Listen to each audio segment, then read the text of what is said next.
Michael J लॉजियर की law of attraction हम इसमें सीरीज में लगातार बात कर रहे हैं। अब हम डिजायर स्टेटमेंट की बात करते हैं। जो हमने बात की थी कि डिजायर स्टेटमेंट की आप यूनिवर्स से कैसे मांगोगे कि आपको क्या चाहिए।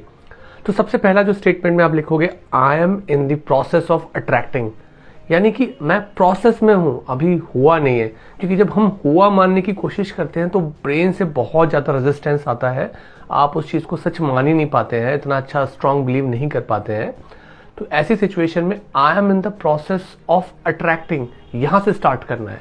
फिर आप बोल सकते हैं कि मुझे लव है फाइनेंशियल अबंडेंस से, मैं चाहता हूं कि मैं इतनी फाइनेंशियल अबंडेंस रखूं कि मैं सब कुछ खरीद सकूं, सब जगह ट्रैवल कर सकूं, एक सेफ्टी फील कर सकूं, एक एक्साइटमेंट फील कर सकूं।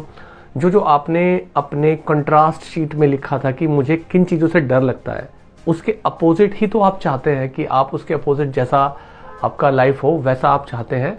तो आप कैसे गिफ्ट मिल रहे होंगे इस फाइनेंशियल अबंडेंस के साथ साथ, किस तरीके के प्राइजेस मिल रहे होंगे, किस तरीके की आपकी लाइफ होगी उस फाइनेंशियल अबंडेंस के साथ, ये डिजायर स्टेटमेंट में लिखना है।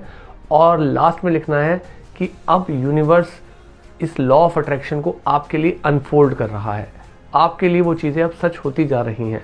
तो इस तरीके से आप इस पूरी की पूरी डिजायर स्टेटमेंट को लिख सकते हैं।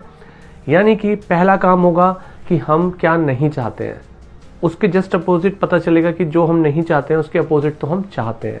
फिर आप डिजायर स्टेटमेंट लिखेंगे रोज पढ़ने के लिए कि I am in the process of attracting, मिला नहीं है, प्रोसेस में है, यानी चल रहा है, इस पर विश्वास होगा, यूनिवर्स आपके लिए प्रोसेस में कर रहा है। फिर जो जो आप चाहते हैं, लव, फाइनेंशियल अबंडेंस, सब चीज़ खरीदना चाहते हैं, सब जगह घूमना चाहते हैं, सेफ्टी चाहते हैं, एक्साइटमेंट चाहते हैं, उन सब चीज़ों के बारे में लिखोगे, कंफर्ट के बारे में, नॉलेज के बारे में, वो सारी की सारी चीज़ें आ जाएंगी। और फाइनली आप स्टेटमेंट को बंद करेंगे लिखते हुए कि लॉ ऑफ अट्रैक्शन मेरे लिए अनफोल्ड हो रहा है। तो ये स्टेटमेंट जब आप रोज पढ़ेंगे तो ये एक पॉजिटिव इमोशन को जनरेट करेगा और लॉ ऑफ अट्रैक्शन आपके लिए काम करता हुआ नजर आएगा। ये माइकल जे लॉजियर का वर्क है जिसके ऊपर हम लगातार इस सीरीज के अंदर बात कर रहे हैं। ये था वीडियो नंबर 15।